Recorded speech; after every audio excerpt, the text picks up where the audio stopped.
I first noticed him 3 weeks before everything changed. It was a Tuesday, around 10:47 p.m. I remember because I'd just finished mopping the far aisle and was watching the clock, willing it toward 11 so I could lock up and go home. That's when the bell above the door chimed, and he walked in. He wore a long gray coat that hung past his knees, even though it was July and still 80 degrees outside. His face was unremarkable, the kind you'd forget the moment you looked away. Mid-40s, maybe. Thinning hair, glasses. He didn't look at me, didn't acknowledge my existence at all.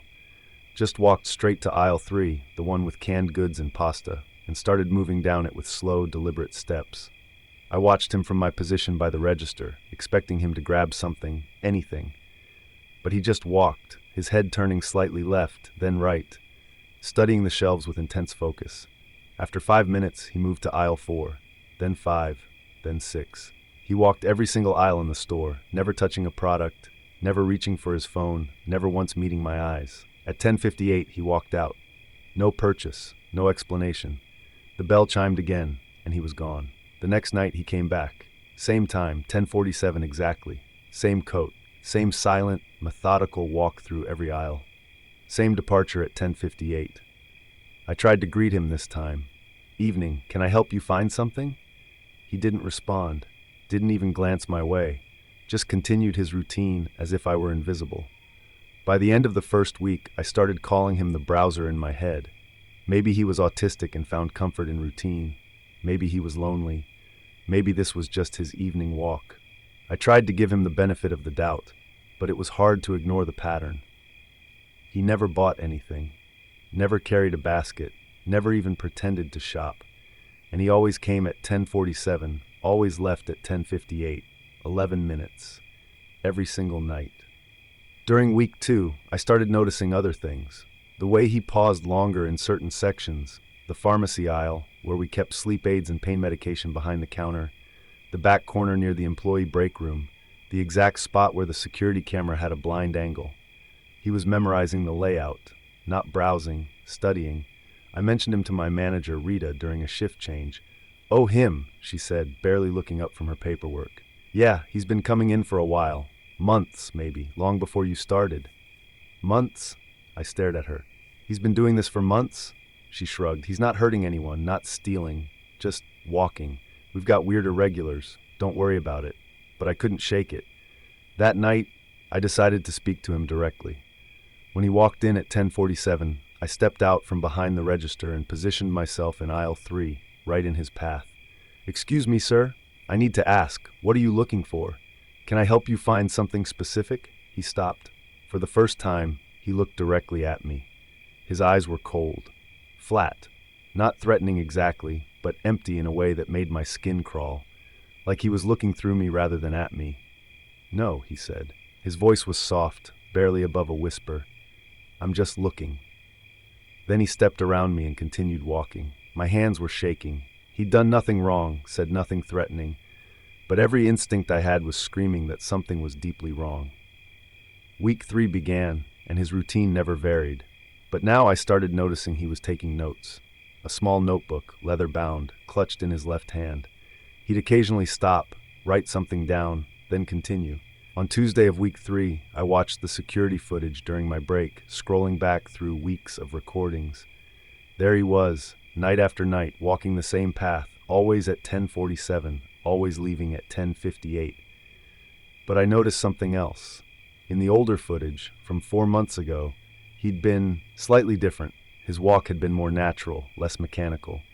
He'd looked at products occasionally, picked things up, put them back, like a normal person learning the store. But over time, his movements had become more precise, more purposeful, like he was practicing, perfecting. And then I saw it, footage from 2 months ago. Him pausing in aisle 7, crouching down, doing something behind the bottom shelf that I couldn't quite see, then standing up, looking around, and continuing his walk. I went to aisle 7 during my shift, got down on my hands and knees and looked behind the bottom shelf. There was a backpack, shoved far back, covered in dust, like it had been there for weeks. My heart was pounding as I pulled it out. It was heavy. I unzipped it. Inside, zip ties, duct tape, a box cutter, A change of clothes, rope, a ski mask, and a printout, a schedule. My schedule. Every shift I worked for the next month, highlighted in yellow. I dropped the bag like it was on fire. He wasn't browsing, he was planning. Planning something that required knowing the layout, knowing the blind spots, knowing the schedule, having supplies already positioned inside the store. I grabbed the bag and ran to the back office, slamming the door shut. My hands shook as I dialed 911. 911, what's your emergency? There's a man who's been stalking my workplace. I just found he's been hiding supplies here. I think he's planning to, I don't know what, but... Ma'am, slow down. What's your location? I gave them the address, told them everything. The pattern, the notebook, the backpack, the schedule with my name on it. Officers are on their way. Are you alone in the store? Yes. Lock yourself in a room if you can. Don't leave until officers arrive. I was already doing that. I wedged a chair under the door handle and waited, staring at the backpack on the desk, at my name highlighted in yellow. 15 minutes later, police arrived. They took the backpack, took my statement, pulled the security footage. Do you know this man's name? The detective asked. No, he's never said. He just comes in and walks around. And he's never bought anything? Never used a credit card? Never. They posted an officer outside the store that night, told me they'd increase patrols, told me to call immediately if I saw him again. At 10:47, the bell chimed. He walked in. The officer was in his car outside, visible through the window. The man saw him, looked right at the police cruiser, and smiled. Then he turned and walked out. The officer followed him to a sedan parked 2 blocks away, ran the plates. The car was registered to a name that came back clean. No warrants, no criminal history, nothing. But when they searched the car with his permission, because he volunteered it, still smiling, they found more notebooks. Dozens of them, each one dedicated to a different store, a different location. Pages and pages of schedules, layouts, employee names, security details, and photographs of women working alone, late shifts, names written underneath, along with addresses, vehicle descriptions, daily routines. My photo was in there. 37 pictures of me, walking to my car, unlocking my apartment, leaving for work, coming home. He'd been following me for months. They arrested him, held him for 72 hours while they built a case. But here's the thing about what he'd done. Walking into a public store isn't illegal. Taking photos in public isn't illegal. Keeping notebooks isn't illegal. Even the backpack, nothing in it was expressly illegal to own. His lawyer argued it was all circumstantial, that he was socially awkward, that he liked routines, that his notebooks were just observations of the world around him, that the supplies in the backpack could have been for anything. Camping, emergencies, perfectly innocent purposes. They couldn't prove intent, couldn't prove he was planning anything specific.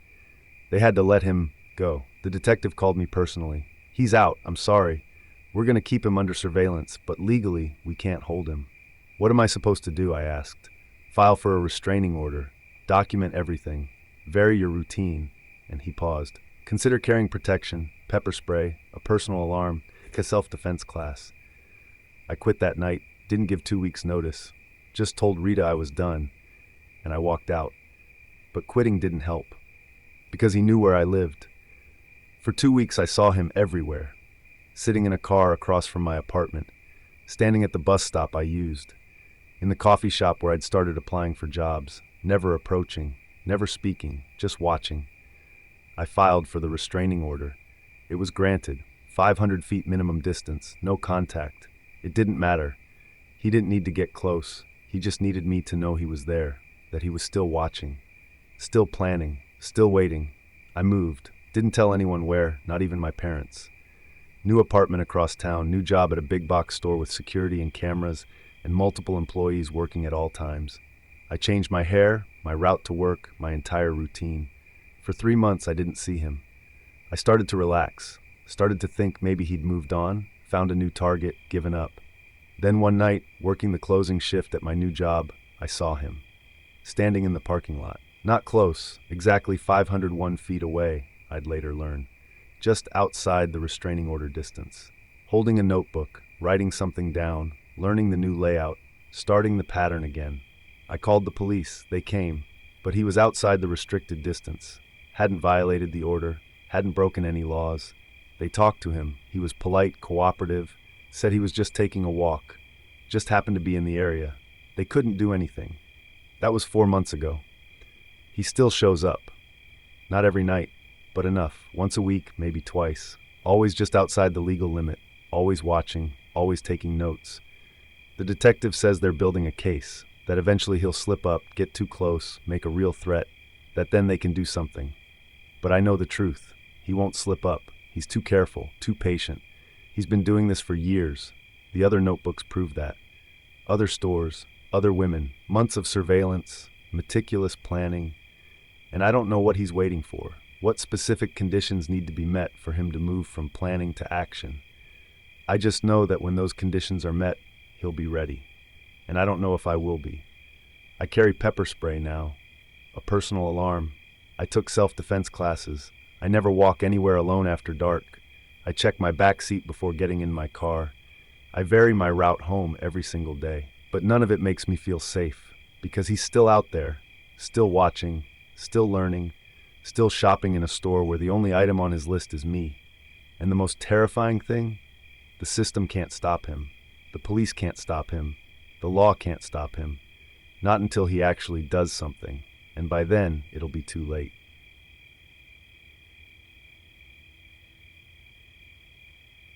The gas light had been on for 15 miles.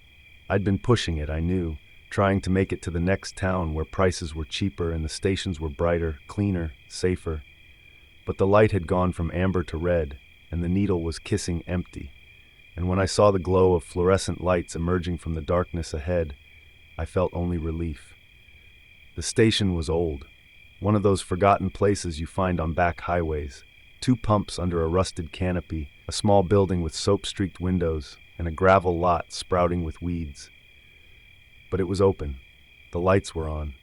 That was all that mattered. I pulled up to pump 2 and killed the engine. The silence that followed was profound. No other cars, no traffic sounds from the distant highway, just the tick of my cooling engine and the hum of insects in the surrounding darkness. I reached for my door handle when I saw him, a man, standing by pump 1, waving at me. He was middle-aged, wearing a flannel shirt and jeans, his face creased with what looked like frustration. Harmless. Normal. I hesitated for just a moment, that ingrained city caution that tells you not to engage with strangers. But he looked genuinely distressed, and there was something about his body language that seemed more embarrassed than threatening. I cracked my window an inch. "Excuse me," he called out, jogging toward my car. His voice was friendly, apologetic. "Sorry to bother you, but my pump's not working. Number 1, won't read my card, won't start the flow, nothing. You mind if I use yours when you're done? I'll pay you back. I've got cash." I looked at pump 1. The display screen was dark. Maybe it really was broken. "Did you try going inside?" I asked. He gestured to the building. "Place is unstaffed. Nobody here. It's all automated now. You know how it is. But the pump's dead and I'm running on fumes. Please. I just need to borrow yours for a minute." It seemed reasonable, and I was tired, 6 hours of driving, desperate to get home. I just wanted to fill up and get back on the road. "Sure," I said. "Let me fill up first, then it's all yours." "Thank you so much. I really appreciate it." He stepped back, giving me space. I got out of my car. The night air was warmer than I expected, thick and still. I swiped my card at pump 2, and the machine beeped, accepting it. Normal. Everything was normal. I began pumping gas, and the man waited near the front of my car, hands in his pockets, making small talk, friendly. "Long drive?" he asked. "Yeah," I said, watching the numbers climb. "I hear you. Been on the road all day myself. Sales calls. Exhausting." He laughed. "You'd think they'd maintain these stations better, you know? Half of them are falling apart." The pump clicked off, tank full. I replaced the nozzle and screwed my gas cap back on. "All yours," I said. "Hey, actually," he moved closer. "Could you help me with something real quick? I've got a spare tire in my trunk that I need to move to get to my gas can. Bad back. Would you mind giving me a hand? Just take a second." Every instinct I had suddenly screamed at me. The request was too specific, too prepared. And why would he need a gas can if the pump was just broken? Why not just use my pump like he'd asked? "I really need to get going," I said, moving toward my driver's door. "Come on, man. Just a quick favor. You already said you'd help." His tone shifted, just slightly, less friendly, more insistent. Sorry, good luck with your car. I reached for the door handle. His hand shot out and grabbed my wrist. Hard. I don't think you understand. I need you to come look at my trunk. I yanked my arm back and his grip tightened. Pain shot up my forearm. Let go of me, I shouted. Keep your voice down. His other hand went to his pocket. We can do this easy, or we can do this hard. Your choice. But you're coming with me. I saw it then, the outline of something in his pocket, gun-shaped. Maybe real, maybe not. Didn't matter. I couldn't take the chance. My mind raced. The station was isolated. No other cars, no witnesses. The building was dark inside. He'd been right about that. Automated, unstaffed, no one to hear me scream. If I got in that trunk, I was dead.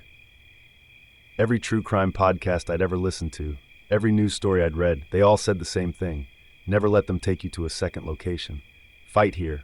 Fight now. Die here if you have to, but don't get in the vehicle. Okay, I said, forcing my voice to stay level. Okay, I'll help. Just let go of my arm. His grip loosened slightly. Smart, see? This doesn't have to be. I drove my knee up into his groin as hard as I could.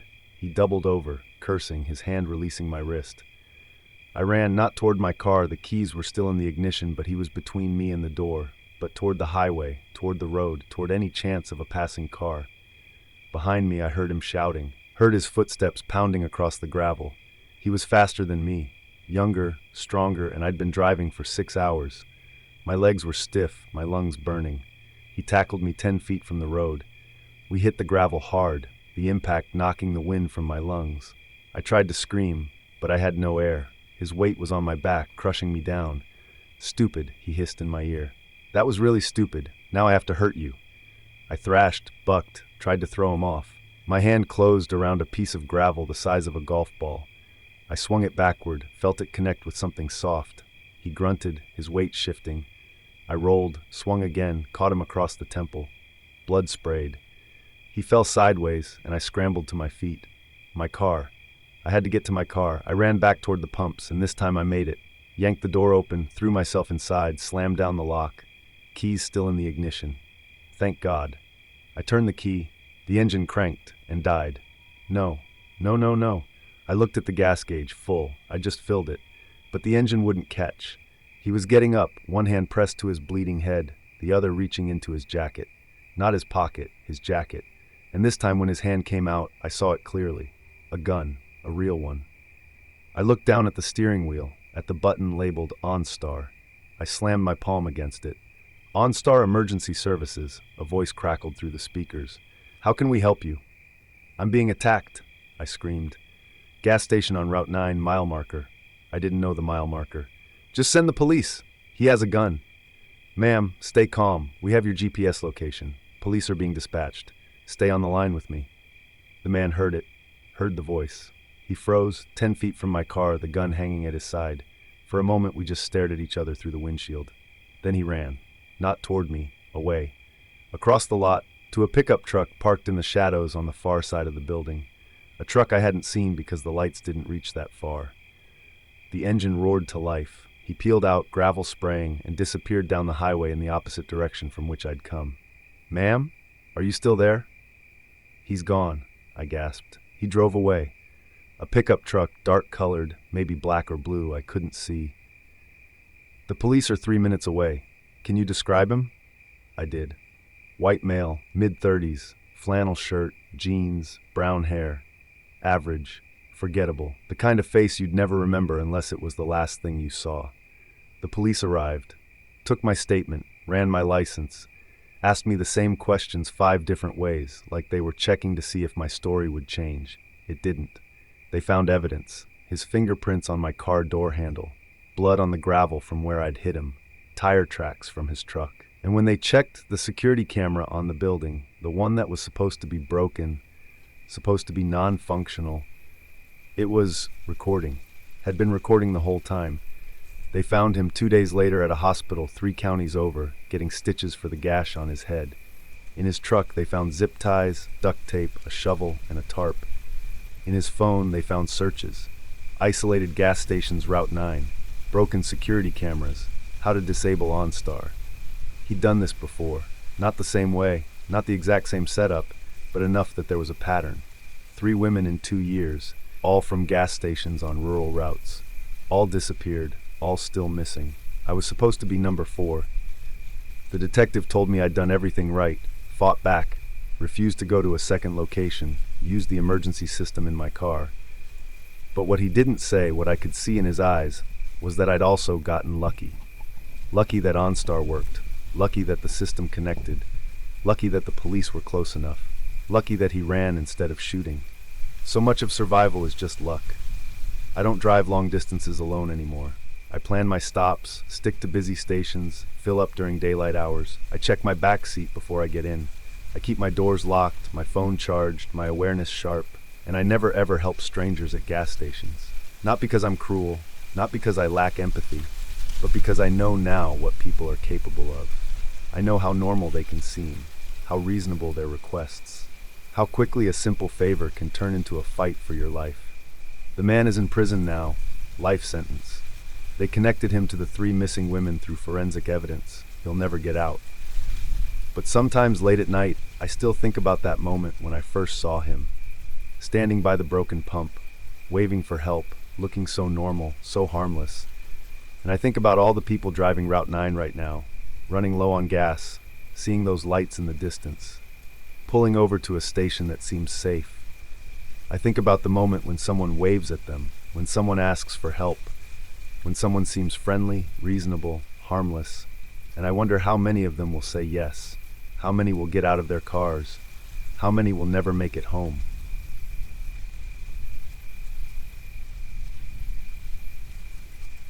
I turned the key in the last lock at exactly 11 p.m., same as I'd done every night for the past 2 years.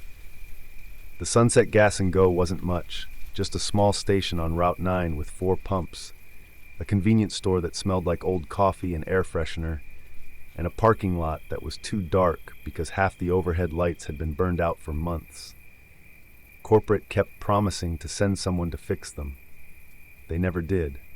I pocketed the keys and turned toward my car, parked in the employee spot around the side of the building. That's when I saw him, a man, standing perfectly still between pumps 2 and 3, facing away from me. I stopped, checked my watch. 11:02. We'd been closed for 2 minutes. I'd made the announcement over the intercom at 10:50, then again at 10:55. I'd walked the entire store, checked the bathrooms, made sure everyone was out. The last customer had left at 10:48. "Hey," I called out. "We're closed." He didn't move, didn't turn around, just stood there, hands in his jacket pockets. I felt my stomach tighten. This wasn't right. I would have seen him pull in, would have heard a car. The lot had been empty. "Sir, we're closed. You need to leave the property." Still nothing. I walked closer, my hand sliding into my pocket to grip my phone. I kept my voice firm, authoritative. "I'm not asking. The station is closed. You're trespassing." "I need help," he said. His voice was flat, rehearsed. "My car broke down on the highway. My phone's dead. Can I use your phone?"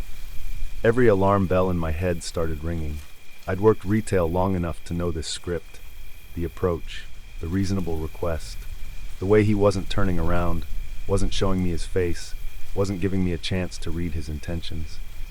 "There's a payphone at the rest stop 3 miles north," I said, backing up a step. "I can't help you. Please." He started to turn. "I just need—" I saw his hand come out of his pocket, saw the glint of metal. I ran, not toward my car, that was around the building too far. Instead, I ran back toward the store entrance, fumbling for my keys.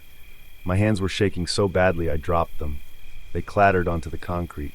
Behind me, I heard his footsteps. Fast, running.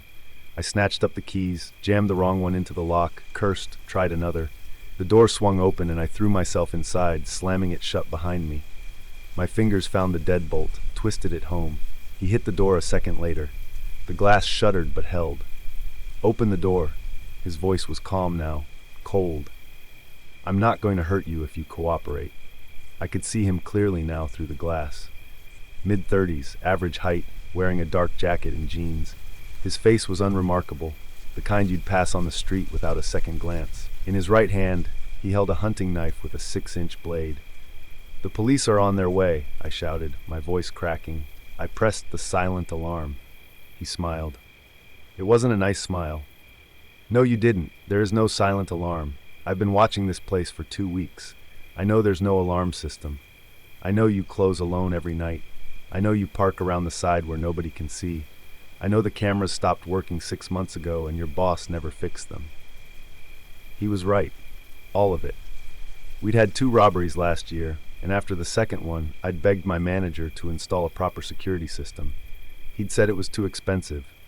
Said I should just keep the register under $50 after dark. Said nothing ever really happens out here. What do you want? I asked. Open the register. Empty it into a bag. Then the safe in the back office. I know you have the combination. There's only $40 in the register. Then this will be quick. But if you make me break this glass, if you make me come in there and get it myself, it won't be quick. It won't be easy. And you won't like how it ends. My phone. I still had my phone. I pulled it out, hands shaking, tried to dial 911. No signal. I stared at the screen in disbelief. I'd had full bars 2 minutes ago when I was locking up. Looking for this? He held up a small device, black and rectangular. Jammer. Blocks cell signals in a 60-foot radius. Cost me $200 online. Worth every penny. I backed away from the door, mind racing. The landline. There was a phone in the back office. Old and dusty, but it should work. Don't move, he said, watching me through the glass. If you go for that phone in the back, I'll know, and I'll break this glass, and you'll wish you'd just opened the door. How do I know you'll leave if I give you the money? You don't, but you know what happens if you don't. He tapped the knife against the glass. I can wait out here all night, can you? Eventually you'll have to leave. Eventually you'll have to come out, or maybe I'll just break the glass. It's tempered, but it'll shatter eventually. Might take 10 minutes, might take 20, but it'll break. He was right. The glass was tough, but not bulletproof, not knife-proof. And I was alone on a highway with no passing traffic at this hour. No help coming, no way to call for help. But if I opened that door, I was dead. I could see it in his eyes. This wasn't just a robbery. This was something worse. There's another option, I said, my voice steadier than I felt. You leave now, and I won't identify you to the police. I barely saw your face. I don't know what you're driving. You can just go. He laughed. Nice try, but we both know you got a good look at me. We both know you'd pick me out of a lineup, and we both know I can't leave witnesses. He leaned closer to the glass. I've done this before, 3 times. Gas stations, just like this one. Late night, single clerk, no security. It works because people like you always make the same mistake. You think you can reason with me. You think there's a way out where everyone walks away. There isn't. My back hit the counter. I was running out of room, running out of options. The safe, I said. It's on a time lock. I can't open it until 6 a.m., even if I wanted to. Then I guess we wait until 6 a.m. He settled onto the concrete, sitting cross-legged in front of the door, the knife resting across his knees. I've got all night. Do you? I looked around the store desperately. The windows were too small to climb through, even if I could break them without him hearing. The back door was deadbolted from the outside, fire code violation my boss had never fixed. The only way out was through the front door, and he was sitting right there. Think. The store was small but not empty. Shelves of merchandise, a coffee station, the hot dog roller that was always breaking down, the slushy machine, the freezer section in the back. My eyes landed on the propane tank exchange cage outside, visible through the side window. 20 tanks, all full, waiting to be swapped out for empty ones. An idea formed. Dangerous. Stupid. But possible. Okay, I said loudly. Okay, you win. I'll open the register. I moved to the counter, to the register, making a show of hitting keys. The drawer popped open with a mechanical chime. $43, like I'd said. I pulled it out, put it in a plastic bag. Now the safe, he said, standing up. Stop wasting my time. It's in the back. I have to go to the office. Fine, but if you try anything, I know, I get it. I walked toward the back hallway, toward the office. But I didn't go to the office. Instead, I went to the storage room, to the utility panel on the wall. I flipped the main breaker. The lights went out, all of them. The store plunged into darkness. I heard him swear, heard him start pounding on the glass. I ran through the dark store, navigating by memory, down the back hallway, through the storage room, to the fire exit that was deadbolted from the outside. but there was a window next to it, small, high up, but big enough. I grabbed a box of beer, stood on it, and punched through the window. The glass cut my hand, but I didn't care. I pulled myself up, squeezed through, fell onto the gravel outside.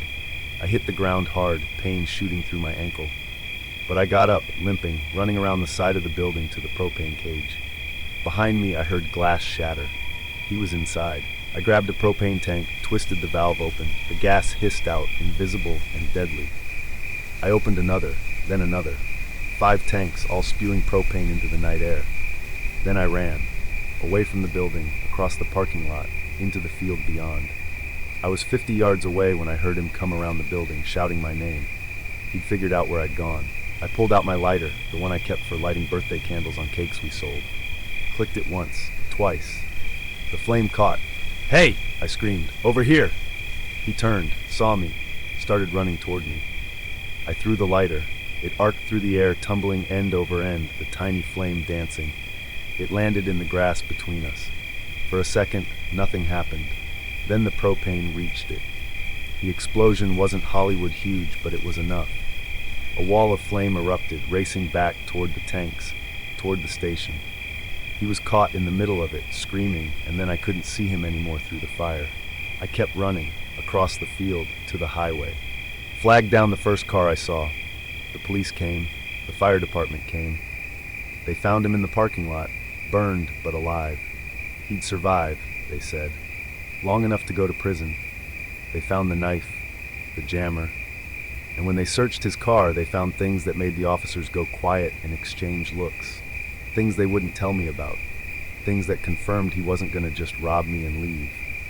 I quit the next day. Corporate offered me counseling, offered me a transfer to a different location. I took neither, because now I know what my manager knew all along, what he never said out loud. Some places aren't worth securing. Some jobs aren't worth the liability. And some companies would rather lose a clerk than install an alarm system. I work at a bank now, 9 to 5. Security guards, cameras, reinforced glass, metal detectors. But sometimes late at night, I still think about that man sitting outside the door, patient, calm, willing to wait all night. And I wonder how many other gas stations have clerks closing alone right now, in the dark, with no alarm, no cameras, no help coming. I wonder how many of them are seeing someone standing between the pumps, refusing to leave.